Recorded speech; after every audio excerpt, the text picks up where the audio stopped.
What's happening? This is PS Keep It Real. I'm your host Alexis, and I have a special guest here with me today. It's Mia, no middle name, Jean in the building. Hey. Hey. So today we brought you guys here to talk about a big topic, and we want to discuss this topic. And it is, what are the deal breakers in a relationship? Like, seriously, what do y'all think are the deal breakers? Like, Mia, what do you think is a deal breaker in a relationship? What are your deal breakers? I don't know. I think there's no such thing 100% of deal breakers. Because people say, well, my deal breaker is someone that cheats on me. Then he cheats on you, she cheats on you, you end up forgiving him. So it's really what you are not going to tolerate.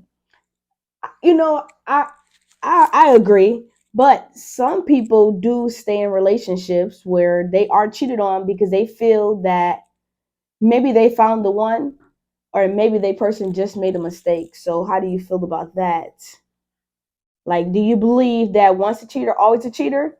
Or do you believe if a person cheat, get a girl pregnant, and come back to their person, you think you can forgive your person for that? I don't know. You don't know. Mm-mm. Okay. You thinking about it? Mm-hmm. So do y'all believe that there's levels to cheating? Yes. How many levels do you have, Miss Jean? 105. Name your top 10. Sexually, Okay. emotionally, Emotionally. flirting. You don't think flirting is emotional? Well, I break mines down. Holding hands. Breathing. Go ahead. Go ahead, Mia. Come on. That's I only don't three. know. So, okay. Having thoughts of other people in your mind. Okay. You can think about somebody and still care about them, but do you believe that's a form of cheating? Yes. Because Okay. if you can do that, that means you can have sex with someone and be visualizing someone else. Whoa. I think that's a bit far. So, the question comes down to, what type of cheating do you think is forgivable? Mm.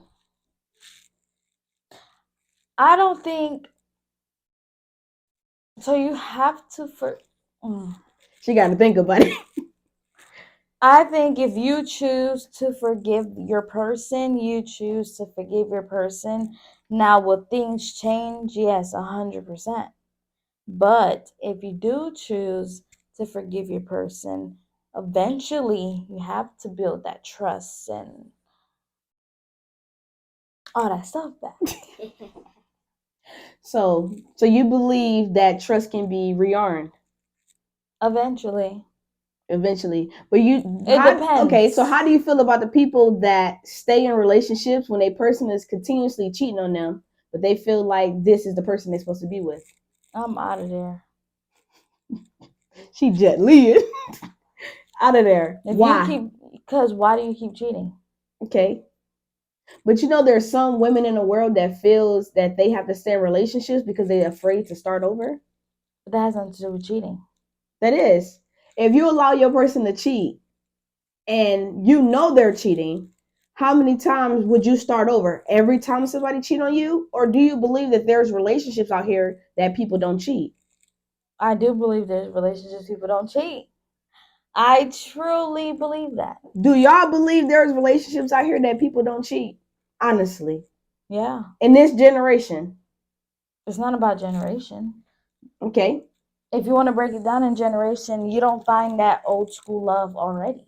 You don't find those couples that have been together for so long because people are so expecting for that guy to cheat, that guy to treat them wrong, or for that girl to lie, the girl to cheat. And people believe more of a materialistic life than family. I believe people forgot what relationships are. Okay. So let's rerun that. You feel that people think or they forgot how relationships are. Elaborate on that for me. Because a lot of these people, they just be dating. Okay. Let me date you to see how I benefit from it. Okay. Oh, instead of me finding someone who works 9 to 5 who could be a good man, a good girl, that don't cheat, have their life together, but you'll skip over that person for someone who is buying you stuff and taking you on vacations. Relationships is an image, it's not genuine. But do you believe that in a relationship you gotta date somebody that looks good on your arm? To each owns, but everyone looks different in everyone's eye. Okay. You can look good in my eye, and then to somebody else, they don't think you look good. Is what I think look good and what's good for me. So that comes to that some people date for image. People date because of the background. No, when I say images, oh my God, we in Bali now. Ooh, we in this now. But after you're off that Instagram, you're in the worst relationship of your absolute life. But because he's taking you out and buying you Birkins and doing this, making you have everything you wanted. Okay. Why? And you already said it, because some people feel that they have to date people to benefit from it. Yeah. But that goes to stay, would you date somebody that was broke? Would you date somebody that didn't have no job, no place to live, and they bumming rides from their friends? Would you date them because you love them?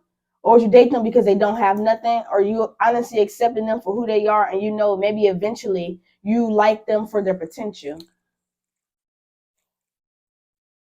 Me personally, I believe of I got your back. We be down together, we in the lows together, and then we level up together, period. I would date someone who is living at their mama house. You don't know why you living at your mama house. Maybe that person got more money than you ever have seen. But some and people. Now I'm not done, or because something happened. Okay. Something happened to your house. I'm not gonna date no one that don't have any worth or no morals. Now I gotta get to know you and your mind. I'm not gonna automatically, oh no, you broke, oh hell no. Or, oh no, I can date someone that worked at McDonald's. The next thing you know, 3 years, 4 years down the line, become the damn lawyer. Okay. I understand that. I need to know what your goals is. If you don't have goals, we're not even talking. So are you the type of woman that falls in love with potential? No. You sure about that? Mm-hmm. You sure? You sure? Mm-hmm. So if a person has nothing to offer you, but they just telling you their dreams and their wishes, you willing to give them a chance? No, I have to see what you're doing. Okay, so actions speak louder than words. There's a difference. Okay. What you're saying is not what I'm saying. Then what are you saying? Elaborate on it. Because I'm dating somebody. Okay. And say they're in school to better their life, to be a doctor, to be a firefighter, whatever you want to be with your life, that's what you're doing. But you stay at your cousin's house, your brother's house, your mama's house, but you're doing what you have to do. You have to make sacrifices sometimes. Okay, I get that. But would you date somebody that choose to live in a parent's house because those people are so obsessed with their parents, compared to, that's why none of their relationships last, because they're choosing their family side over their spouse side? Would you? What I would? Date someone like that? That live with their parents? Mm-hmm. It's a no for me. It's a no. I honestly wouldn't date people that living in their parents' house, because I don't want to live in my parents' house. So why would I date somebody that is? Just, it depends on the circumstances of why you live in there. That's what I'm saying. I get that. That's what my left brain is saying. It depends on while you living with your parents, and on the other side, it's like, yo, something ain't right. Don't. That's a red flag for me. But that's why you get to know people. You can't judge people. You have to get to know them. Okay. And there's nothing wrong with getting to know people. So if you get to know people, if you get to know someone, I'm not gonna date no one that's sorry, that don't want nothing for themselves. No, I'm not doing that. So what are some red flags for you? Laziness. Whew. Liars. The moment you start lying, it's just she about to yell. Communication. Go ahead. If you don't have a communication, oh my God, Okay. it's stressful. Okay. I think what is your biggest red flag for a person that's just like, nope, I'm not dating this person. It's not happening. I don't know. What's yours? I wouldn't date somebody that works a third shift job because I feel like you're never around. I wouldn't date somebody that I feel like are so invested in their careers when they forget about their family. I think those are deal breakers for me in a relationship. I just feel like you need to know how to prioritize your relationship with your work life, your family life, and church life. Like you have to have some type of substance in your life and some type of balance for me. Mm-hmm. Agree? Mm-hmm. Okay. Now you answer that question. I don't know. I gave you time to think about it. Go ahead. I think a deal breaker is not us wanting the same stuff, not exactly the same path, but the family. Like the bigger picture, the goal. Yeah, if you don't have that and you don't have no motivation, no determination, what are we doing? We're not even talking. Exactly. So, good question. So, how long do you think the talking stage should last in a relationship? As long as you want it to last. I don't think anything has a time limit. People get married the second day they meet. Okay. Sometimes. A lot of times. So, okay, I get that. So, my next question, would you date someone that has a consecutive number of one night stands?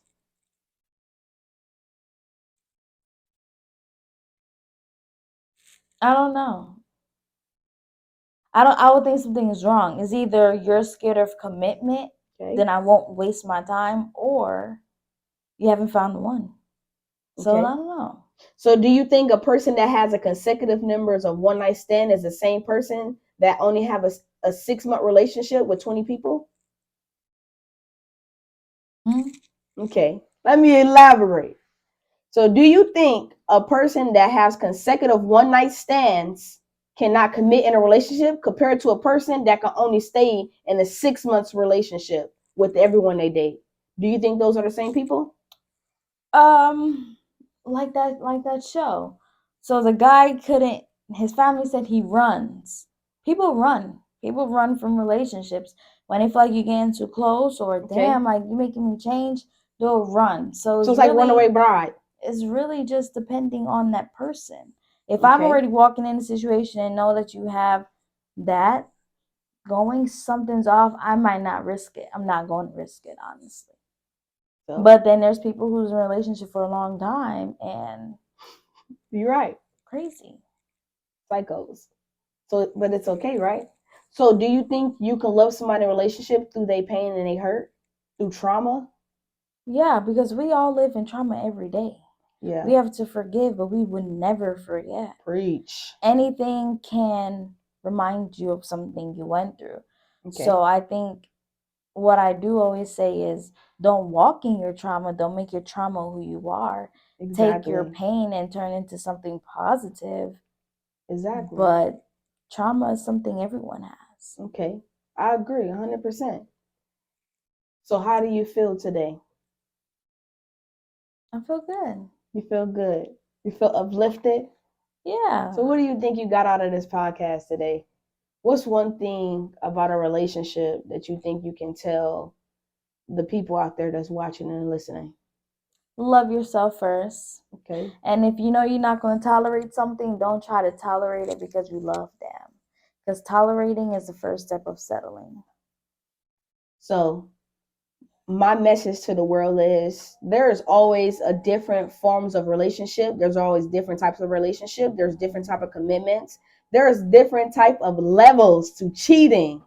But at the end of the day, you gotta know what you like. When they walking and doing a triple take, oh, that's cheating. You gotta know what you're willing to Just tolerate in a kidding. relationship. She's not kidding. You have to know what type of love you're looking for and what are you willing to sacrifice in a relationship.